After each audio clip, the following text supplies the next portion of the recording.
Bonjour à toutes, bonjour à tous, c'est Evelyne Desmarais et bienvenue dans ce podcast Petit tour du ciel, petit tour astral pour le portail du 11-11-2020.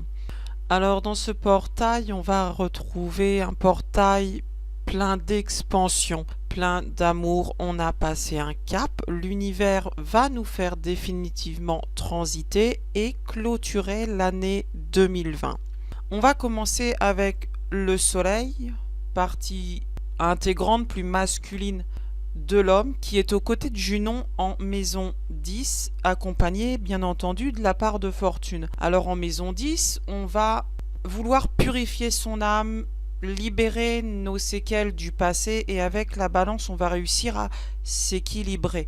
On a passé cette transition de 2020, et avec 2020, on a laissé toutes nos blessures du passé, on a guéri nos séquelles, notre enfant intérieur se retrouve équilibré avec notre âme, on est en accord avec nous-mêmes, on avance enfin. Et pour preuve qu'on avance enfin, la lune, elle est pas très loin parce qu'elle est en Vierge et en maison 9.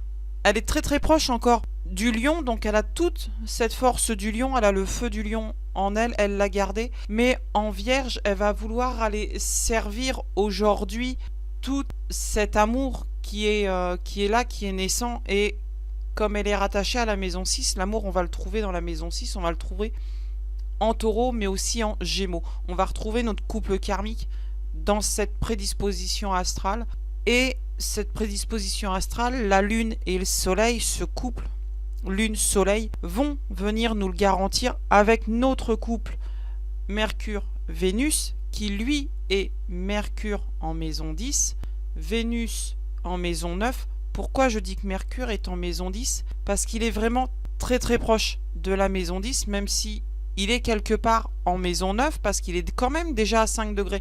On considère qu'il est très très influencé par la maison 10, par la balance, par son besoin de purifier son âme et de se libérer.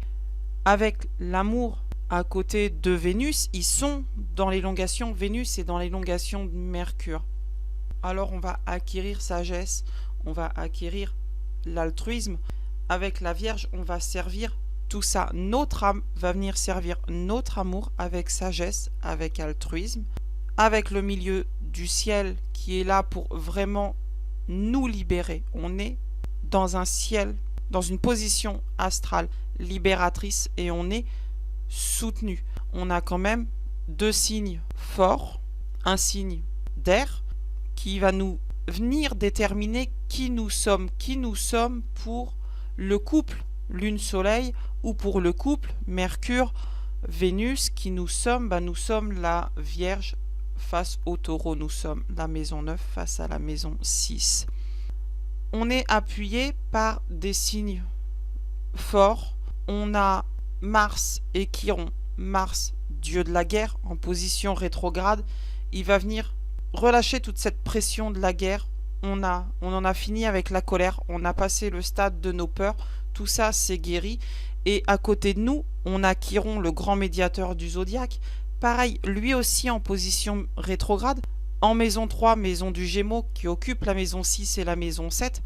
On va vraiment accentuer ce besoin de communiquer notre amour, ce besoin de partager ce que l'on ressent, ce besoin de guérir nos blessures du passé en les expliquant à l'autre, en les expliquant à notre partenaire de vie.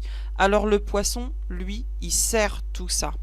Il sert son maître, Neptune bien entendu. Il va servir l'amour qui va se trouver face à nous, mais il va venir soutenir aussi la maison 12. Alors la maison 12, elle est à cheval sur le Scorpion, qui va venir quitter la maison 11 et entamer un premier cycle en maison 12, et sur le Sagittaire, qui lui a déjà 2 décans dans la maison 1 et qui termine son cycle en maison 12. Alors, en position 11 et 12, le Sagittaire autant que le Scorpion vont prendre des positions favorables.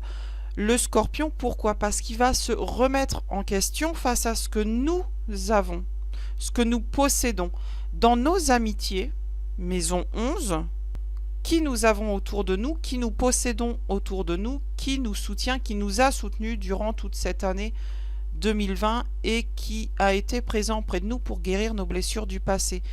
Pourquoi qui a été présent pour guérir nos blessures du passé? Parce qu'on a encore un petit pied là en maison 12, et ce petit pied en maison 12, c'est le coup de pied aux fesses qu'il nous faut pour aller attaquer la maison 3 avec discernement, pour aller attaquer nos peurs, pour aller affronter nos peurs et pour aller communiquer avec l'autre dans l'amour, dans la sagesse, pour acquérir la sagesse et l'altruisme que nous avons besoin. Nous avons face à ça le Sagittaire qui lui a déjà ses deux pieds en maison 1, principe d'expansion avec Jupiter, 27 degrés du Sagittaire. On va être l'expansion de ce que nous pensons et de ce que nous pensons maîtriser, de ce que nous pensons aimer. Et le Sagittaire sert la maison 9 qui pense aimer, qui pense devoir s'exprimer, qui pense devoir exprimer son amour. C'est la maison 9 qui on a en maison 9. On a la Vierge accompagnée et soutenue par Vénus. Il n'est pas tout seul, notre Sagittaire en maison 1. Il n'est pas tout seul, il est accompagné de Jupiter, il est accompagné surtout de Pluton parce qu'il lui a fallu du temps, et il est accompagné de Pallas parce que ce temps, il l'a mis un petit peu à profit pour écouter ses ressentis, écouter ses besoins, écouter ses peurs, écouter ce qu'il avait à travailler et les transitions qu'il avait à faire en 2020 avant d'aller vers sa bien-aimée. Et comment il va y aller vers sa bien-aimée? Comme on est face au Taureau qui occupe la maison 6, on va aller voir ce qui se passe en maison 2. Et en maison 2, on a Neptune qui lui rétrograde. Et Neptune, c'est nous aimons. Alors, quand il rétrograde, Neptune, il est en position favorable. Un Neptune qui rétrograde, c'est un Neptune qui est dans l'amour. Ce portail du 11-11-2020, c'est un retour dans l'amour. C'est un retour à soi. On a laissé exprimer, on laisse exprimer notre enfant intérieur et on va apprendre à exprimer, à communiquer nos blessures du passé. Et à qui on va les communiquer? Aux personnes, que nous aimons, aux personnes que nous avons dans notre cœur. À noter que ce dernier portail, pour moi, qui est le dernier, il y aura celui du 12-12 qui va arriver, et du 21-12 qui va être très important, mais pour moi c'est le dernier des grands portails de l'année. Pourquoi il est important pour moi dans sa marque de passer le cycle? On casse 2020, on a transité 2020 et on va se diriger vers 2021, année en 5, avec un Taureau qui occupe la maison 6 et la maison 5. On enterre définitivement la hache de guerre, et avec le nœud nord qui rétrograde en Taureau, on va envisager 2021 comme un nouveau départ, non plus comme un défi, comme la succession chaotique de 2020, mais on va se donner la chance d'évoluer, d'aller de l'avant et d'aimer à nouveau.